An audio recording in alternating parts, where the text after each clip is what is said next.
स्वागत आहे तुमचं ट्रान्स डेल्टामध्ये। तर आजच्या या व्हिडिओमध्ये आपण प्रिव्हियस इयर जो लेक्चररचा पेपर आहे त्यातले काही MCQ सॉल्व करणार आहोत, म्हणजे आपल्याला एक डिफिकल्टी लेवल एक्झामची समजेल। तर क्वेश्चन आपल्या स्क्रीनवर आपल्याला दिसत असेल। तर पहिला क्वेश्चन जो आहे तो two port network is represented by ABCD parameter, म्हणजे एक टू पोर्ट नेटवर्क आहे ते ABCD पॅरामीटरनं रिप्रेझेंट केलं आणि त्याचा आउटपुट टर्मिनल जे आहे ते RL ह्या लोड रेजिस्टन्सनी काय केलं आहे, शॉर्ट केलं आहे। तर आपल्याला इनपुट इम्पिडन्स फाइंड करायचं। बघा, जर आपण एक टू पोर्ट नेटवर्क कन्सिडर केलं, हा त्याचा input port plus minus V1 आणि करंट आहे I1, हे आहे तुमचं ABCD पॅरामीटरने काय केलं आपण रिप्रेझेंट केले, प्लस मायनस V2 आणि करंट काय I2 आणि टर्मिनेट केलं आहे आपण लोड रेजिस्टन्स RL ला। तर ह्या RLच्या अक्रॉस जे तुमचं व्होल्टेज असणार आहे ते V2 minus V2 is equal to I2 into RL। हे मायनस का आलं, कारण current is flowing from minus to plus. ABCD parameter आहे, तर आपण ABCD पॅरामीटरमध्ये इनपुट व्होल्टेज आणि इनपुट करंट जो आहे तो आउटपुट व्होल्टेज आणि आउटपुट करंटच्या फॉर्ममध्ये रिप्रेझेंट करत असतो। तर A into V2 minus B into I2 C into V2 minus D into I2, हे झालं V1 आणि I1। तर इनपुट इम्पिडन्स काय असतो आपल्याला, इम्पिडन्सचा simple formula V by I। तर आपण व्होल्टेज आणि करंटच्या व्हॅल्यू जर पुट केला तर आपल्याला मिळेल V2 A into V2 minus B into I2 divided by C into V2 minus D into I2। आता याच्यामध्ये हे जे V2 आहे, तर ह्या V2च्या ऐवजी आपण काय पुट करणार आहे, ही V2ची व्हॅल्यू पुट करणार आहे। तर आपल्याला काय मिळेल, A into minus I2 into RL minus B into I2 divided by C into minus I2 into RL minus D into I2। बघा, आपण I2 कॉमन काढलं तर I2 गेट कॅन्सल होईल आणि आपल्याला काय मिळेल, A into RL plus B divided by C into RL plus D। तर आपण ऑप्शन बघितले तर ऑप्शन 4 काय होतोय, हा मॅच होतोय। त्याचं करेक्ट जे आन्सर असणार आहे ते ऑप्शन 4 असणार आहे। बघा, आता ह्या क्वेश्चनमध्ये काय विचारलं आहे की आपल्याला 20 ओमच्या अक्रॉस जो VA दिलेला आहे हा ड्रॉप फाइंड आउट करायचा आहे। ठीक आहे, आता हा जो नेटवर्क आहे हे सगळ्यात सिंपल कशानं सॉल्व होईल, तर आपण याला मेश ॲनालिसिस लावू। दोन मेश दिसत आहे आपल्याला, पहिले नोडला रिप्रेझेंट करून घेऊ, 1 2 3 4 5 आणि 6। तर लूप 1 कुठला झाला आपला, 1 2 5 6। तर आपण त्याला KVL अप्लाय केला कुठल्या लूपला, 1 2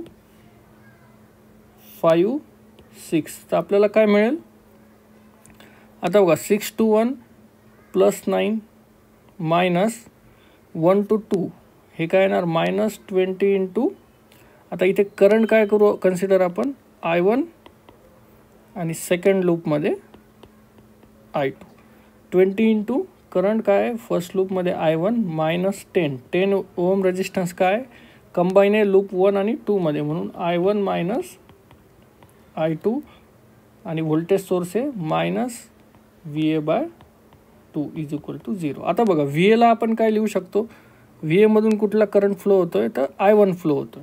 तर VA ला आपण असं लिहू शकतो, प्लस 2 मायनस आहे म्हणून प्लस 20 I1।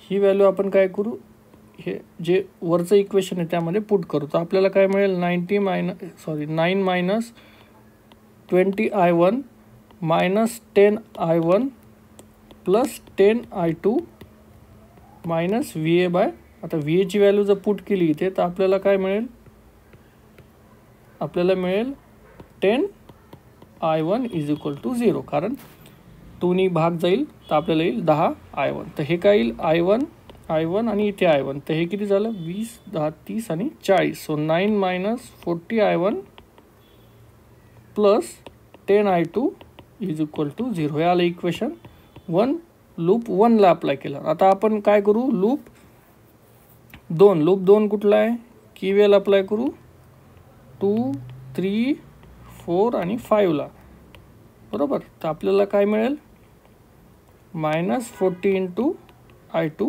3 to 4 आपण गेलो तर हे काय येईल प्लस आणि मायनस, म्हणजे हे -40 इंटू I2 मायनस VA/2. आता VAची व्हॅल्यू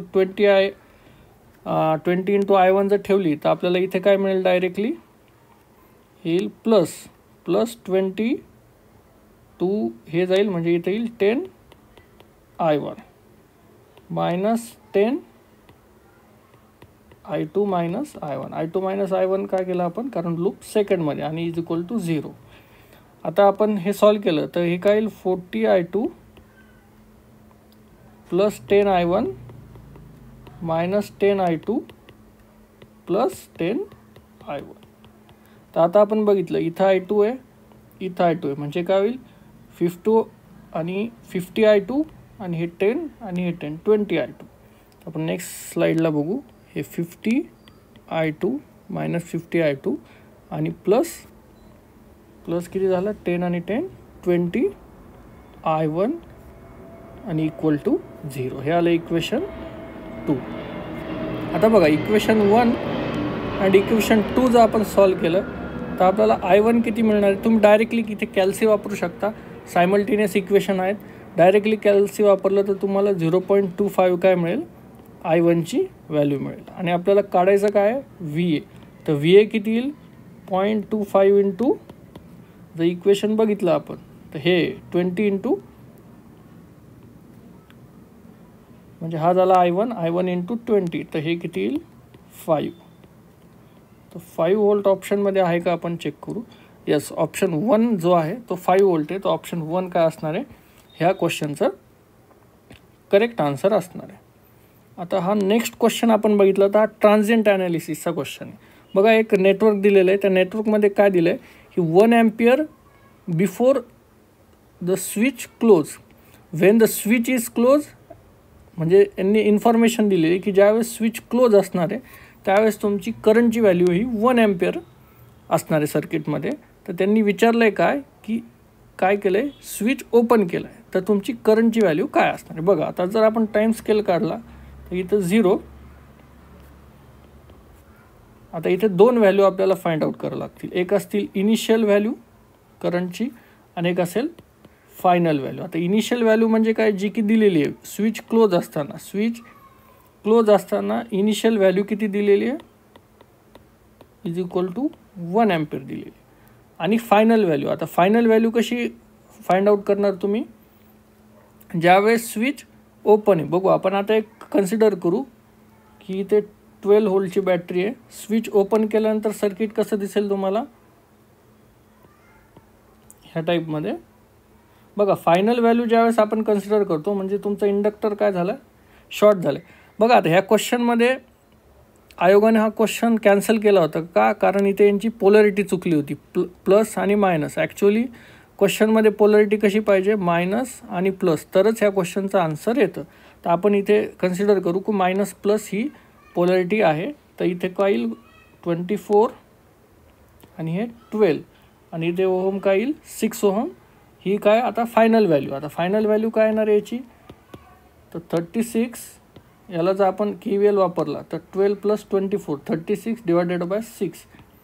तुमची फायनल व्हॅल्यू काय आली करंटची, ती आली तुमची 6 अँपियर. बघा आपण फायनल व्हॅल्यू काढली, इनिशियल व्हॅल्यू काढली. आता at t is equal to 0ला आपल्याला व्हॅल्यू काढायची. तर त्यावेळेस सर्किट कसा ॲक्ट होईल, इथे तुमचा व्होल्टेज सोर्स असेल, इथे हा एक व्होल्टेज सोर्स 6 ओहम आणि इथे असणार तुमचा इंडक्टर. हा असेल 12, हा असेल 24, हा असेल 6 ओहम आणि हा 5 हेनरी तुमचा इंडक्टन्स असणार. जर आता याचा आपल्याला याला डायरेक्टली आपण फॉर्म्युला वापरू शकतो, current at t is equal to 0 म्हणजे after the switch is open. तर याची काय येईल final value minus initial value e⁻t/τ. आता हा टो काय आहे म्हणजे टाईम कॉन्स्टंट. बघा RL सर्किटचा टाईम कॉन्स्टंट काय असतो, L/R. L/R असेल तर L किती दिलेलं इथं 5 / 6. तर आपण ही व्हॅल्यू काय करू, हे जे इक्वेशन आहे करंटचं, हा जो फॉर्म्युला आहे याच्यामध्ये आपण सगळ्या व्हॅल्यू पुट करू. तर आपल्याला काय मिळेल, फायनल व्हॅल्यू किती आहे आपली, फायनल व्हॅल्यू आलेली आपली 6. सो 6 मायनस परत final value 6 minus initial value आपल्याला क्वेश्चनमध्ये दिलेली 1 अँपिअर इंटू e⁻t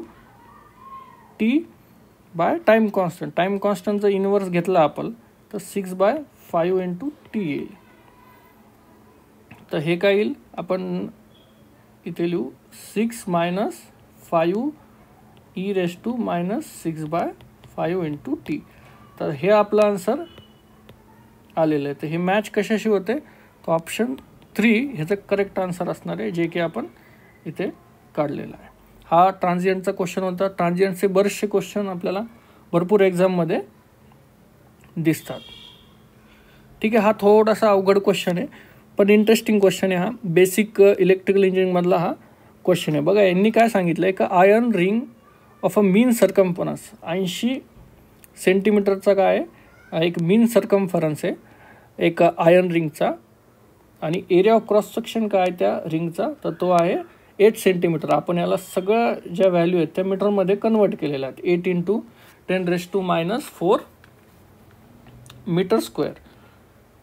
त्यानंतर काय सांगितलं, इट हॅज सॉकट, म्हणजे इथे एक कट आहे ह्या रिंगला, त्याची जी लेंथ आहे ती किती दिलेली आहे 2 mm, म्हणजे 2 इंटू 10⁻³ मीटरमध्ये कन्वर्ट केली.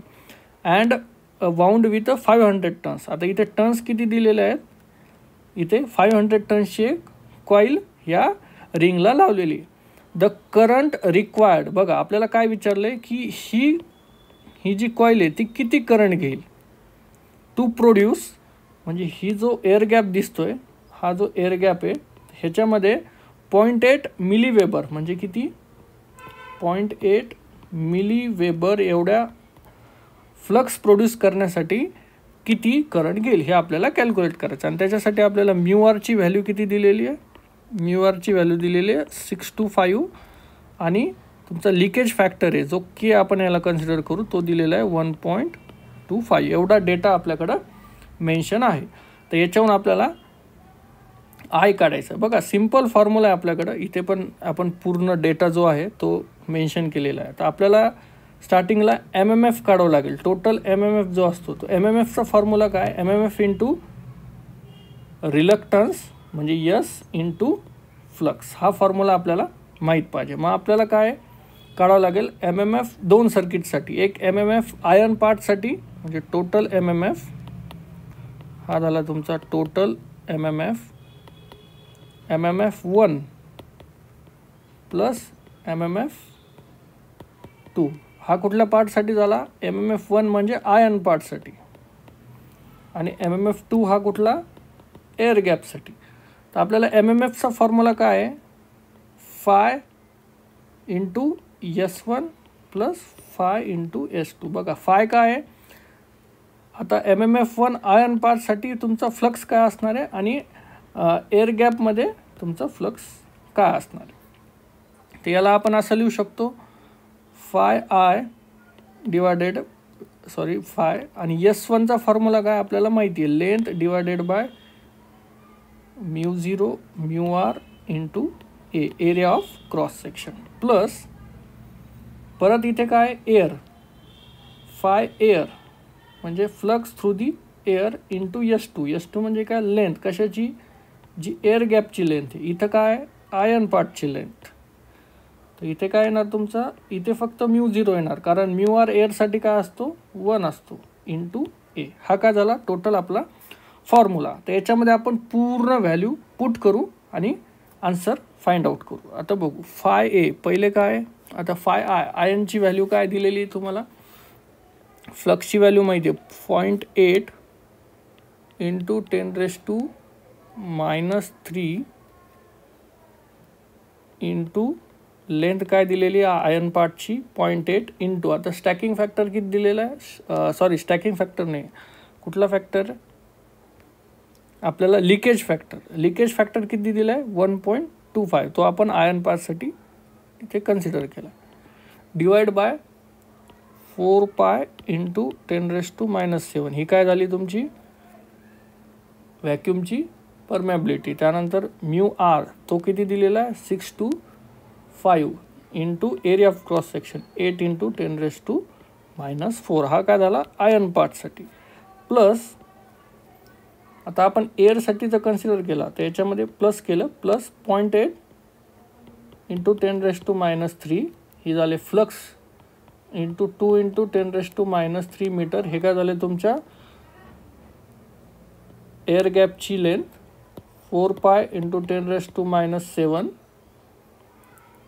आणि 8 × 10⁻⁴. हा काय झाला तुमचा एरिया. जर तुम्ही हे कॅल्क्युलेट केलं तर याची व्हॅल्यू किती येईल 1591.54 प्लस आणि ह्या पार्टची व्हॅल्यू किती येणार आहे ती येणार आहे तुमची 1273.23.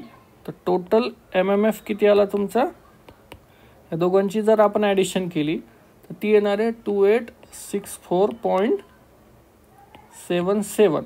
मग हा काय आला तुमचा MMF काय असतो ॲम्पियर टर्न इंटू करंट. मग आपल्याला करंट काढायचा आहे तर 2864.77ला जर आपण आपल्याला टर्न्स दिलेला आहे किती 500 तर ते ही व्हॅल्यू किती येईल अप्रॉक्सिमेट 5.72 ॲम्पियर. जर आपण ऑप्शनमध्ये बघितलं तर ऑप्शन 1 काय असणार याचा करेक्ट आन्सर असणार आहे. ह्या प्रकारे तुम्ही हा क्वेश्चन सोडू शकता. आता हा लास्ट क्वेश्चन आपण बघणार आहोत. Quality factor of the series circuit. आता क्वालिटी फॅक्टरचा काय फॉर्म्युला आहे Q = 1/R√L/C. हा काय आपण जर व्हॅल्यू टाकला 1/10 × 0.1 / 10 × 10⁻⁻⁶. तर हे किती येईल 100 / 10. तर हे 0 0 कॅन्सल झालं 10 आलं. तर याचं करेक्ट आन्सर काय असणार आहे ऑप्शन 1. तर हे आपण काही क्वेश्चन बघितलेत. अजूनही आपण क्वेश्चन बघणार आहोत नेक्स्ट व्हिडिओमध्ये. थँक्यू.